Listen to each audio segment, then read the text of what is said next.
नमस्कार, स्वागत है आपका आपकी अपनी चैनल उज्ज्वल जीके में। और मैं हूं सीमा शर्मा। आज हम भारतीय राज्य व्यवस्था के अंतर्गत देखने वाले हैं सरकार के अंगों के बारे में। जो कार्यपालिका है, आपकी व्यवस्थापिका है, न्यायपालिका है, उनके बारे में बात करने वाले हैं। संसद के बारे में बात करने वाले हैं, संसद भवन और संसद की जो कार्य प्रणाली है उसके बारे में। जो महत्वपूर्ण प्रश्नोत्तर हैं, 44 प्रश्नोत्तर जो हैं व्याख्या सहित क्रमबद्ध रूप से इनको लगाएंगे, ताकि जो चीज़ें हैं आपको जो है क्रमबद्ध रूप में पता चलती रहें। देखिए, अगर आप फर्स्ट ग्रेड की तैयारी कर रहे हैं, सेकंड ग्रेड की कर रहे हैं, रीट की हैं, किसी भी भारत की ऐसे एग्ज़ाम की तैयारी कर रहे हैं जिसमें भारतीय राज्य व्यवस्था के प्रश्न पूछे जाते हैं, तो आपको बता दें कि हम डिटेल में भारतीय राज्य व्यवस्था जो है पढ़ने वाले हैं। शुरू से लेकर अंत तक हर टॉपिक देखेंगे। तो आज इस कड़ी में भारतीय राज्य व्यवस्था देखने वाले हैं, और इससे बाहर जो है इन जो है सरकार या सरकार के अंगों, संसद भवन, संसद की जो कार्य प्रणाली है, इससे संबंधित अगर रीट में, पटवार वगैरह में कोई प्रश्न, इनसे बाहर जो है नहीं जाने वाला। देखिए, अगर आप उज्ज्वल जी के चैनल पर पहली बार आए हैं तो उज्ज्वल जी के चैनल को सब्सक्राइब कर लें, पास के बेल आइकन को प्रेस कर लें, ताकि नई वीडियो की नोटिफिकेशन आपको समय रहते मिलती रहे। और अगर आपको वीडियो पसंद आती है तो लाइक करना न भूलें और अपने मित्रों में शेयर जरूर किया करें। देखिए, अगर आप रीट की तैयारी कर रहे हैं तो रीट की तैयारी उज्ज्वल जीके की प्लेलिस्ट में जाकर आप कर सकते हैं। तो चलिए पढ़ना शुरू करते हैं बिना समय गवाए। भारतीय राज्य व्यवस्था, सरकार के अंग, संसद भवन और संसद की कार्यप्रणाली। देखिए, सबसे पहली और जो मेन बात आ जाती है इसमें, वो आती है सरकार जो है, सरकार के विश्व में कितने रूप होते हैं। सबसे पहला प्रश्न हमारा है, सरकार के विश्व में कितने रूप हैं। तो देखिए, सबसे पहले बात आती है सरकार क्या होती है। तो जो राज्य का जो भी अमूर्त रूप होता है, उसको मूर्त रूप में बदलने का जो काम करती है वो कौन करती है, वो आपके सरकार करती है। ठीक है, विश्व में कितने रूप हैं सरकार के, तो सरकार के दो रूप आपको देखने को मिलेंगे, एक है अध्यक्षात्मक और एक है संसदात्मक। ठीक है, अध्यक्षात्मक में अमेरिका जो है इसका उदाहरण है, अमेरिका। और संसद की जो अगर संसदीय स्वरूप की बात करें तो इसका आपको बेस्ट उदाहरण मिलेगा ब्रिटेन का। ठीक है, तो संसद की व्यवस्था जो है ब्रिटेन में है और अध्यक्षात्मक जो व्यवस्था है वो अमेरिका में है। दो रूप विश्व में चलते हैं जो है सरकार के। और भारत की बात करें तो भारत में कौन सी व्यवस्था है, भारत में संसदीय जो आपके व्यवस्था है या संसदीय जो स्वरूप है उसकी व्यवस्था है। सरकार के कितने अंग होते हैं। देखिए, सरकार के 3 अंग होते हैं। कौन कौन से अंग होते हैं, पहला है कार्यपालिका, दूसरा है व्यवस्थापिका, तीसरा है न्यायपालिका। देखिए, सबसे मेन और जो इम्पोर्टेंट होता है, वो महत्वपूर्ण अंग जो है वो आपके आता है कार्यपालिका। देखिए, कानूनों को लागू करवाने का काम जो है वो कार्यपालिका करती है। अब कानून को बनाता कौन है, तो कानूनों को बनाने का काम कौन करती है, व्यवस्थापिका करती है। और कानूनों को लागू करने का काम कौन करती है, कार्यपालिका करती है। ठीक है, देखिए, केंद्र में अगर कानून बनाने का काम है तो वो केंद्र में अगर कानून बनाने हैं तो वो संसद देखेगी। और अगर आपके राज्य में कोई कानून बनाना है तो जो आपकी राज्य की जो विधान मंडल है, राज्य का विधान मंडल, तो वो राज्य में कानून बनाएगा। और केंद्र में कानून जो है वो संसद जो है कानून बनाने का काम करती है। देखिए, जनता के द्वारा जो प्रतिनिधि चुने जाते हैं और जो जनता की इच्छा को कानूनी रूप प्रदान करते हैं और साथ ही संविधान में संशोधन भी करते हैं, वो काम होता है आपके व्यवस्थापिका का। ठीक है, ये इतनी बात आपको समझ में आ गई। अब तीसरी बात आती है न्यायपालिका की। न्यायपालिका क्या करती है, जो कार्यपालिका और जो आपके व्यवस्थापिका है इनमें तालमेल बनाने का काम करती है। और जो न्यायपालिका है ये बिल्कुल स्वतंत्र है। ठीक है, और बिल्कुल निष्पक्ष है। क्या है न्यायपालिका आपके, ये निष्पक्ष भी है, किसी का पक्ष नहीं लेती।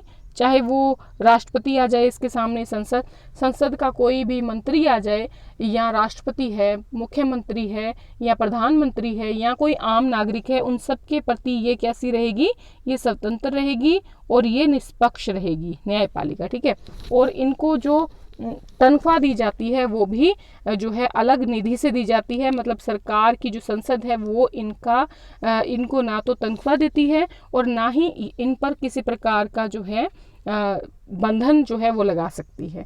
तो इस प्रकार से सरकार के 3 अंग है। देखिए, सरकार के विश्व में 2 रूप हैं, अध्यक्षात्मक, संसदात्मक, जिसमें अध्यक्षात्मक जो है वो अमेरिका का है, संसदीय स्वरूप आपके भारत ब्रिटेन का है। सरकार जो है उसके 3 अंग है, कार्यपालिका, व्यवस्थापिका और न्यायपालिका। इतनी बात आपको समझ में आ गई। अब प्रश्न आता है कि कार्यपालिका में कौन कौन आते हैं। तो सबसे पहले हम कार्यपालिका को क्रमबद्ध रूप से चलेंगे लेकर। तो देखिए, कार्यपालिका में जो आते हैं वो है राष्ट्रपति, उपराष्ट्रपति, प्रधानमंत्री, मंत्रिपरिषद, महान्यायवादी और सरकारी कर्मचारी। ये सब जो हैं ये किसके अंदर जो है सम्मिलित हैं? तो ये आपके जो कार्यपालिका है उसमें सम्मिलित हैं, कार्यपालिका में आते हैं। एक बार देख लें आप।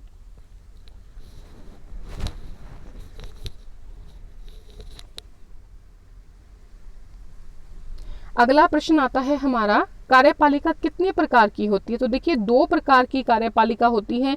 एक होती है नाम मात्र की कार्यपालिका और एक होती है वास्तविक कार्यपालिका। नाम मात्र की, जैसे इसका बेस्ट उदाहरण अगर हम बात करें राजतंत्र का, ठीक है, राजतंत्र की बात करें तो राजतंत्र में जो ब्रिटेन की महारानी है, ठीक है, वो इसका मेन उदाहरण मिलेगा आपको नाम मात्र की कार्यपालिका में।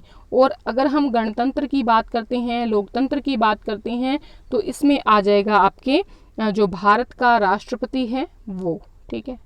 तो भारत का राष्ट्रपति नाम मात्र की कार्यपालिका का है और ब्रिटेन की जो महारानी है वो नाम मात्र की कार्यपालिका की अध्यक्ष आप कह सकते हैं। और वास्तविक कार्यपालिका की अगर हम बात करते हैं, वास्तविक कार्यपालिका में कौन आता है? तो एक तो अमेरिका के जो राष्ट्रपति हैं, ठीक है, वो आ जाते हैं और एक भारत के जो प्रधानमंत्री हैं वो आ जाते हैं। किसके अंतर्गत आ जाते हैं? तो ये आ जाते हैं वास्तविक कार्यपालिका के अंतर्गत। तो 2 प्रकार की कार्यपालिका है, नाम मात्र की और वास्तविक। नाम मात्र में आगे ब्रिटेन की महारानी राजतंत्र के रूप में और भारत का राष्ट्रपति गणतंत्र के रूप में। वास्तविक कार्यपालिका में आ गया अमेरिका का राष्ट्रपति और भारत का प्रधानमंत्री। सरकार का चौथा भी एक स्तंभ कहलाता है, वो कौन है? वो मीडिया है। देखिए, मीडिया जो है उसका काम क्या होता है? वो जो सरकार के 3 अंग हमने लिए हैं, कौन कौन से? कार्यपालिका, व्यवस्थापिका, न्यायपालिका। इन तीनों अंगों को अपनी सीमा में बनाए रखता है कौन? मीडिया। और जनता और जो राज्य की इच्छा जो है उसको कहाँ तक पहुंचाता है? उसको संसद तक पहुंचाने का काम करता है। कौन करता है? मीडिया। अब हम कुछ प्रश्न लेंगे संसद के। तो सबसे पहले आता है कि विश्व में संसद की जननी कौन है? तो इंग्लैंड जो है ये विश्व में संसद की जननी कहलाती है। भारत में द्विसदनात्मक व्यवस्थापिका किस अधिनियम के तहत ली गई है? ठीक है, 2 सदन हैं आपको पता है, राज्यसभा है, लोकसभा है। तो ये व्यवस्थापिका, ये जो है द्विसदन की जो व्यवस्थापिका है, ये किस नियम के अधिनियम के तहत ली गई है? तो जो 1919 का अधिनियम आया था उसके तहत जो है ये व्यवस्था ली गई थी। कानून बनाने वाली सर्वोच्च शक्ति जिसको कहा जाता है, केंद्रीय विधानमंडल किसको कहा जाता है? भारतीय संघीय व्यवस्थापिका किसको कहा जाता है? या देश की विधायिका कौन कहलाती है? मतलब देश के जो कानून का निर्माण करने वाली जो सर्वोच्च शक्ति है वो कौन सी है? तो वो आपके संसद है। ठीक है, तो एक बार पुनः देखेंगे, 2 सदन की व्यवस्थापिका 1919 के अधिनियम से ली है। विश्व में संसद की जननी इंग्लैंड है और कानून बनाने की सर्वोच्च शक्ति संसद के पास है।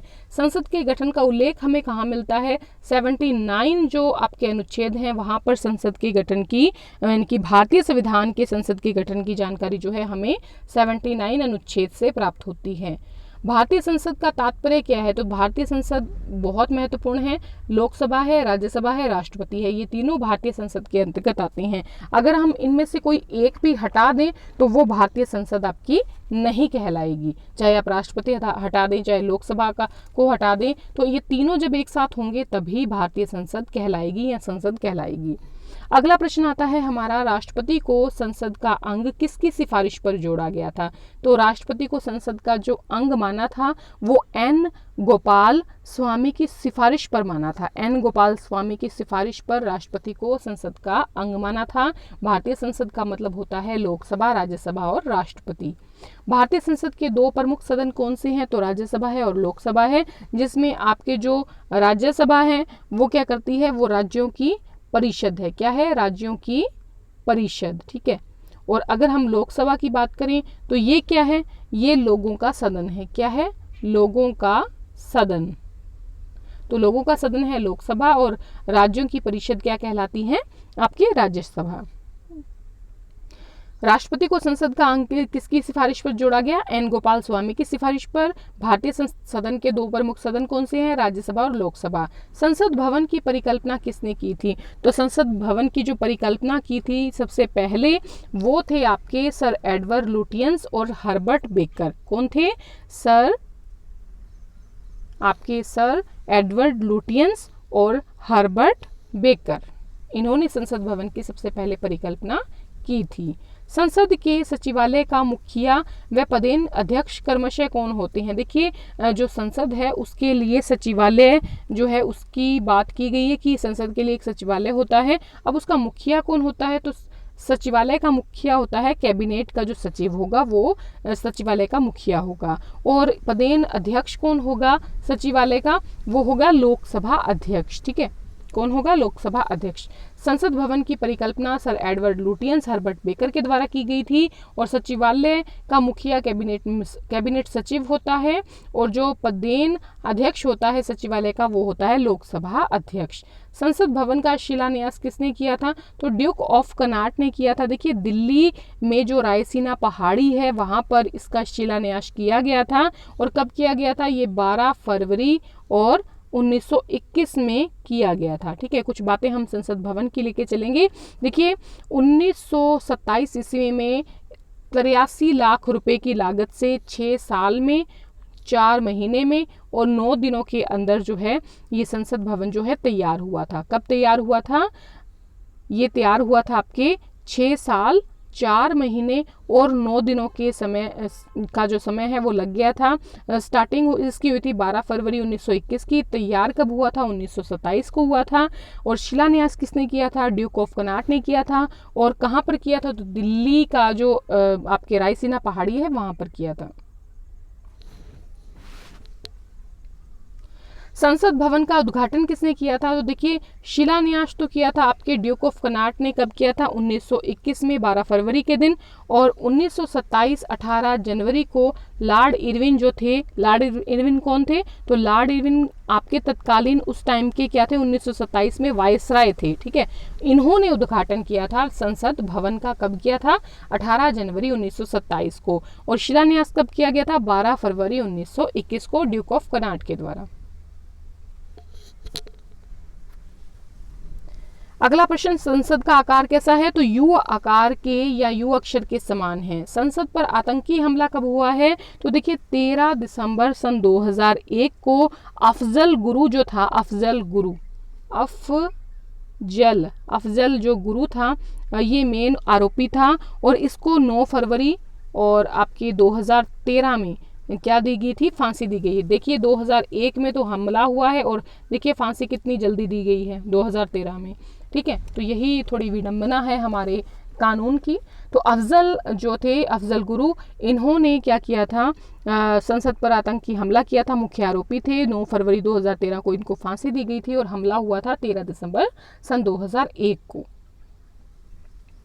भारतीय संसद भवन क्या कहलाता है, तो ये देश का हृदय कहलाता है। संसद की स्वर्ण जयंती वर्ष हीरक जयंती के रूप में कब मनाई गई थी, तो देखिए 13 मई सन 2002 को हीरक जयंती के रूप में संसद की स्वर्ण जयंती यानी कि 100 साल पूरे हुए थे। दरअसल आपके 13 मई और 1952 को क्या हुआ था, आपकी संसद की जो पहली बैठक थी वो हुई थी। तो इसी के आधार पर 13 मई 1952 के आधार पर 100 साल पूरे होते हैं 2002 में स्वर्ण जयंती के। संसद के वर्ष में कम से कम कितने अधिवेशन, देखिए संसद का एक वर्ष में संसद कम से कम कितने अधिवेशन बुलाना जरूरी होता है संसद को, तो 2 बुलाने जरूरी होते हैं।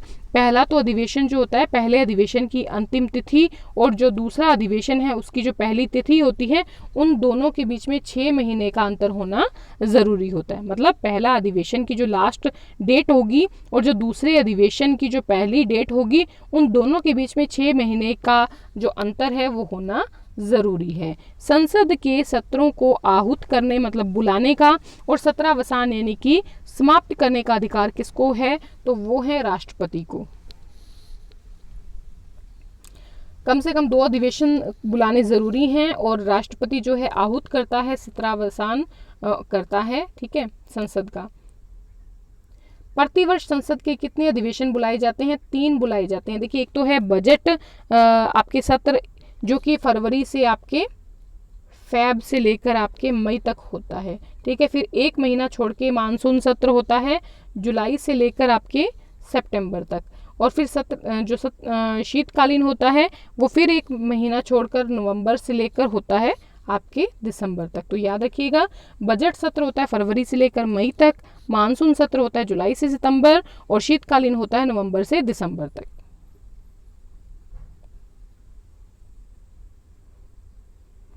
संसद सदस्यों की नियोग्यताओं का वर्णन किसमें दिया गया है? तो उनकी जो नियोग्यताएं हैं उनका जो वर्णन दिया गया है 101 और 102 अनुच्छेद में दिया गया है। अब आता है संसद की कार्य प्रणाली के जो कुछ प्रश्न हैं वो हम ले रहे हैं इंपॉर्टेंट। संसद की कार्यकारी भाषा कौन सी घोषित की गई है? तो देखिए, एक तो हिंदी घोषित की गई है, एक इंग्लिश घोषित की गई है, लेकिन संसद का कोई भी सदस्य जो है वो अपनी मातृभाषा जो है इसमें भाषण दे सकता है या बोल सकता है, उसको अधिकार है। और उसके लिए क्या किया जाता है? जो द्विभाषीय अनुवादक होते हैं, जो 2 भाषाओं का ज्ञान रखते हैं, उन अनुवादकों को रखा जाता है ड्यूटी पर, ठीक है। संसद की कार्यवाही का पहला घंटा क्या कहलाता है? जो पहला प्रथम घंटा होता है वो प्रश्नकाल कहलाता है। देखिए, 11 से लेकर 12 बजे तक का टाइम पीरियड जो होता है वो किसके लिए होता है? प्रश्नकाल के लिए होता है। 3 प्रकार के प्रश्न इसमें पूछे जा सकते हैं। एक होता है तारांकित प्रश्न, एक होता है अतारांकित प्रश्न और तीसरा होता है अल्प सूचना प्रश्न। तारांकित प्रश्न होते हैं मौखिक में जवाब देने वाले, ठीक है। अतारांकित प्रश्न ऐसे होते हैं जो लिखकर जवाब दिए जाते हैं। अल्प सूचना प्रश्न वो होते हैं जो 10 दिन से कम टाइम में पूछे जा सकते हैं, यानी कि 10 दिन से कम समय में पूछे जाने वाले प्रश्न अल्प सूचना प्रश्न जो है वो कहलाते हैं, ठीक है। काफी इंपॉर्टेंट है संसद की कार्यवाही का पहला घंटा प्रश्नकाल। अब प्रश्नकाल के तुरंत बाद मतलब 11 से 12 तक का तो टाइम हो गया प्रश्नकाल का, और प्रश्नकाल के बाद हो गया 12 से लेकर 1 बजे तक का जो टाइम होता है वो कहलाता है शून्यकाल का। बहुत इंपॉर्टेंट है शून्यकाल, क्योंकि बहुत बार पूछा जाता है। देखिए, कोई भी मंत्री जो होता है उससे कोई भी जो सदस्य है या कोई भी मंत्री जो है वो करंट सब्जेक्ट को लेकर प्रश्न पूछ सकता है उसे बिना बताए, यानी कि उसे पहले पूर्व सूचना दिए बिना वो क्या करेगा, आपके 12 बजे से लेकर 1 बजे तक जो है 1 घंटा कोई भी मंत्री किसी भी सदस्य से या कोई भी सदस्य किसी भी मंत्री से करंट सब्जेक्ट को लेकर प्रश्न पूछ सकता है। शून्यकाल उपज है, जो शून्यकाल जो उपज है वो किसकी है? वो भारतीय संसद प्रणाली की उपज है और 1953 में इसको जारी किया गया था, ठीक है, ताकि किसी भी मंत्री से किसी भी बारे में जो है पूछा जा सके। अगला है धन विधेयक और जो संविधान संशोधन विधेयक को छोड़कर अन्य सभी जो विधेयक हैं वो क्या कहलाते हैं? मोस्ट इंपॉर्टेंट क्वेश्चंस हैं। धन विधेयक को छोड़कर और संविधान संशोधन को छोड़कर दूसरे जो बाकी जो विधेयक हैं वो क्या कहलाते हैं? साधारण विधेयक कहलाते हैं। अच्छा, विधेयक कितने प्रकार के होते हैं? विधेयक 3 प्रकार के होते हैं, ठीक है। विधेयक कितने प्रकार के होते हैं? 2 प्रकार के होते हैं, ठीक है, सरकारी और गैर सरकारी, ठीक है। जो विधेयक होते हैं वो 2 होते हैं, सरकारी और गैर सरकारी। देखिए, सरकारी कौन सा होता है? इसमें जो संसद का मंत्री होता है, जो कोई मंत्री है, ठीक है, या कैबिनेट मंत्री है या नॉर्मल मंत्री है, वो जब प्रश्न पूछता है, वो जब विधेयक रखता है, ठीक है, वो जब विधेयक रखेगा वो क्या कहलाएगा? सरकारी विधेयक कहलाएगा। गैर सरकारी यानी कि अगर कोई संसद का जो कोई सदस्य है जब वो किसी विधेयक को पेश करता है तो वो क्या कहलाता है? वो कहलाता है आपके गैर सरकारी, ठीक है, याद रखिएगा। अगला प्रश्न आता है हमारा, यदि कोई विधेयक लोकसभा ने पारित कर दिया और राज्यसभा के पास लंबित पड़ा है, ठीक है, और लोकसभा भंग हो जाती है तो वह विधेयक क्या हो जाएगा? तो वह विधेयक अपने आप ही समाप्त हो जाएगा। देखिए, कोई भी अगर विधेयक लोकसभा ने पहले पारित कर दिया है, राज्यसभा के पास वो लंबित पड़ा है, तो लोकसभा अगर भंग होती है तो विधेयक खत्म हो जाएगा। इसके उलट अगर राज्यसभा ने पारित किया है कोई विधेयक और लोकसभा के पास विचार के लिए लंबित पड़ा है और लोकसभा भंग हो जाती है तो विधेयक पर कोई भी असर नहीं पड़ेगा। जब अगली लोकसभा जो चुनी जाएगी तब क्या होगा, उस विधेयक को वापस पेश किया जाएगा। संचित निधि का वर्णन किया जाता है, तो संचित निधि जो है उसका वर्णन जो है अनुच्छेद 266 में किया गया है। देखिए संचित निधि होती क्या है, कोई भी आयकर है आपका, ठीक है, कोई भी आयकर है, कोई भी केंद्रीय कर है, कोई भी आपका सीमा शुल्क है, ठीक है, या फिर कोई राजस्व के द्वारा जुटाया गया धन है, तो वो किस में आता है, संचित निधि में जाता है। आयकर हो गया, केंद्रीय कर है, सीमा शुल्क है, राजस्व के द्वारा जुटाया गया धन है, ये क्या कहलाता है, ये संचित धन निधि कहलाता है। अनुच्छेद 266 में इसका वर्णन मिलता है। आकस्मिक निधि किसको कहते हैं, तो आकस्मिक निधि का सबसे पहले तो वर्णन जो है वो 267 में आता है, ठीक है। और आकस्मिक निधि जो है नाम से पता लग रहा है जो अचानक से आपको धन प्राप्त होता है, तो इसके लिए क्या है, एक वित्त सचिव रखा जाता है, वित्त सचिव। और ये जो वित्त सचिव होता है इसकी नियुक्ति कौन करता है, इसकी नियुक्ति राष्ट्रपति करता है, ठीक है। राष्ट्रपति वित्त सचिव की नियुक्ति करता है जो आकस्मिक धन का जो है उसके अधीन रहती है।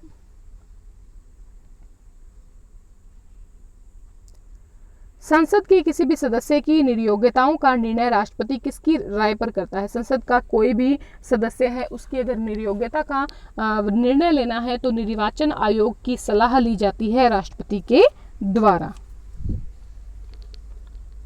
दल बदल के आधार पर निर्योग्यताओं का निर्णय किया जाता है, तो देखिए दल बदल के आधार पर जो लोकसभा अध्यक्ष है या फिर राज्यसभा का सभापति यानी कि उपराष्ट्रपति, ठीक है, इनमें से कोई भी जो है दल बदल के आधार पर निर्योग्यताओं का निर्णय जो है वो कर सकता है।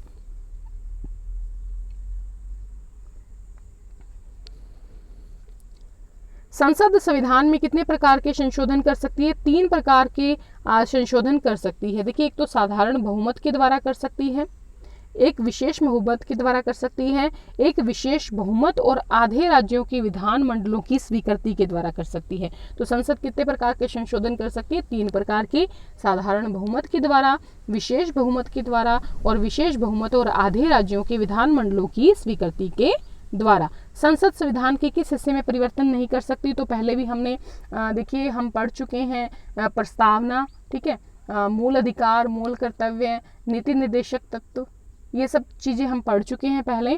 तो अगर आपने वो वीडियो नहीं देखी है तो उज्ज्वल जीके की प्लेलिस्ट में जाकर देख सकते हैं। उसमें हमने बात की थी कि संसद जो है प्रस्तावना में यानी कि मूल ढांचे में जो है परिवर्तन नहीं कर सकती। संसद चयन करती है, संसद किसका चयन करती है, राष्ट्रपति का, उपराष्ट्रपति का, लोकसभा अध्यक्ष का, उपाध्यक्ष का, राज्यसभा के उपसभापति का, इन सब का जो है चयन करती है संसद।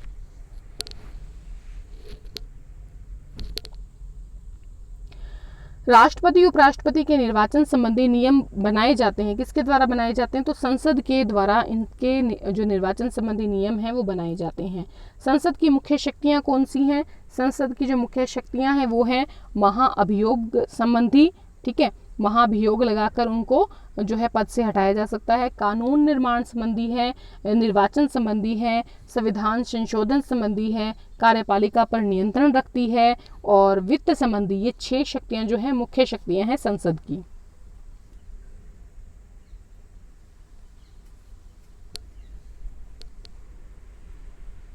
संसदीय चुनाव में सामान्य उम्मीदवार के लिए जमानत राशि 10,000 से बढ़ाकर कितनी कर दी गई है। देखिए संसद का कोई चुनाव हो रहा है, लोकसभा का चुनाव हो रहा है, संसद का कोई चुनाव हो रहा है, उसमें कोई सामान्य उम्मीदवार है, उसको पहले 10,000 रुपये जमानत राशि जमा करवानी पड़ती थी। अब कितनी करवानी पड़ती है, अब 15,000 रुपये जमा करवानी पड़ती है।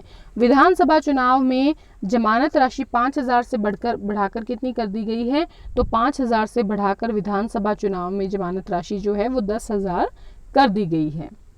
संसदीय चुनाव में तो 10,000 से 15 की है और विधानसभा चुनाव में 5 से 10 की है।